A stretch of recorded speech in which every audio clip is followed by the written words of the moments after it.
मैं जानता हूँ जो पानी से नहाएगा वो लिबाज बदलेगा, जो पानी से नहाएगा वो लिबाज बदलेगा, जो पसीने से नहाएगा वो एक दिन इतिहास बदलेगा। जीवन में किसी के लिए आंसू मत बहाइएगा, जीवन में किसी के लिए आंसू मत बहाइएगा, वो आपके आंसुओं के काबिल नहीं होगा। अगर वो आपके आंसुओं के काबिल होगा तो आपको वो कभी रोने नहीं देगा। तो मेरा जन्म बेगूसराय जिले के रोसड़ा गेट हॉस्पिटल में हुआ था। पापा उस समय कुछ भी नहीं कमाते थे और हॉस्पिटल का सारा खर्च कर्ज लेकर चुका दिया जाता था फिर बाद में एक खेत बेचकर सारे कर्ज को चुका दिया गया। उसके बाद मैं मम्मी पापा पटना जिले के नदमा गांव में आए। वहां पर पहले से ही पापा एक किराए के मकान में एक रूम लेकर रहते थे। मुझे ये नहीं मालूम था कि पापा मम्मी घर छोड़कर किराए के मकान पर क्यों रहते थे, लेकिन मुझे ये जरूर पता था कि पापा की आर्थिक स्थिति बहुत ही खराब थी। धीरे धीरे समय बीतता गया और जब मेरा उम्र चलने दौड़ने का हुआ, जानते ही होंगे आप लोग कि चलने दौड़ने की उम्र में बच्चों में बहुत शैतानियां होती है, मेरे में भी थी। हम क्या करते थे कि इधर खाते थे पर खाने तो जब आपका उम्र चलने दौड़ने का होता तो आप तो खाते ही होंगे, तो जब हम खाते थे ना तो उधर छींट दिए खाते थे, फिर उधर खाए तो उधर छींट दिए, उधर खाए तो उधर छींट दिए। जब बचपन में हम खिलौना से खेलते थे तब गेट पर छोड़ देते थे खिलौना, तो कोई आदमी आता था तो खिलौना पे पैर रखकर गिर जाता था।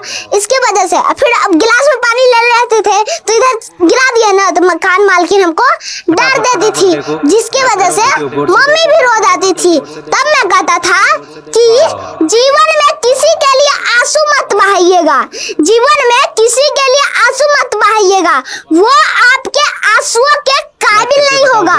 अगर वो आपके आंसुओं के काबिल होगा तो आपको वो कभी रोने नहीं देगा, वो आपको कभी रोने नहीं देगा। फिर धीरे धीरे समय बीतता गया और जब मेरा उम्र 3 साल का हुआ तब मेरा मम्मी ने एक स्कूल में एडमिशन करा दिया। उसमें जाती सामान रहता है ड्रेस में, ड्रेस जूता मोजा कॉपी कलम सब लेकर दे दिया, लेकिन मैं मुश्किल से वहाँ पर एक सप्ताह पढ़ा होगा, क्योंकि वहाँ पे जब हम पढ़ते थे ना तो मैं हमको रुवाई बढ़ता था तो पापा क्या किए कि वहाँ से हमको नाम कटा दिए। अब नाम कटा दिए तो हम क्या करें, हम घर पर ही रहते थे ना तो पापा का मार्कर रहता था, तो पापा का मार्कर लेकर बोर्ड रेस रहता था, बोर्ड पर हम मार देते थे निमकी पकौड़ी जबेली। उसमें खास बात यह थी कि सारी आकृतियां जो होती थी सेम रहती थी। अब सेम रहने पर तो कोई पता नहीं चलता था ये क्या है। अब फिर अगर हमको बाद में पूछा जाए कि ये निमकी कौन है पकौड़ी कौन है, तब हम उसमें सही जवाब देते थे। तो क्या था, उस समय हमको जलेबी बोलने नहीं आता था, जलेबी को हम जबेली बोलते थे, जैसा कि अभी हम बोले थे। तो फिर पापा कहते थे कि जो मन में आए वो लिखो, पसीने के स्याही से जो लिखते अपने हौसलों के उड़ा दे, उनके मुकद्दर के पन्ने कभी कोड़े नहीं होते, आज मैंने अपना YouTube चैनल भी बनाया है जिसका नाम हुआ बॉबी राज ऑफिशियल।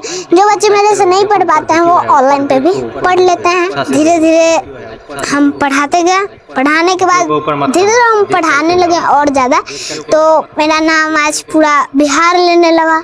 मेरा सपना था कि पेपर में फोटो आए और धीरे धीरे मेरा सपना अभी पूरा हो रहा है। आज मेरा नाम पूरा बिहार ले रहा है, लेकिन अभी मुझे यहाँ पर ही नहीं रुकना है, यानी कि यहीं तक मैं सीमित नहीं रहना है, मुझे और भी कुछ करना है, क्योंकि मेरा लक्ष्य है कि हमको वैज्ञानिक बनना है। लक्ष्य हमारा यही है और मुझे इसे पूरा करना है। अब जरा एक बार सोच के देखिए, जो मीडिया वाला के पीछे हम भाग रहे थे गेट के अंदर जाने से पहले, अब वो मीडिया वाला हमको पीछे भाग रहा है। एक बार मन से सोच के देखिएगा।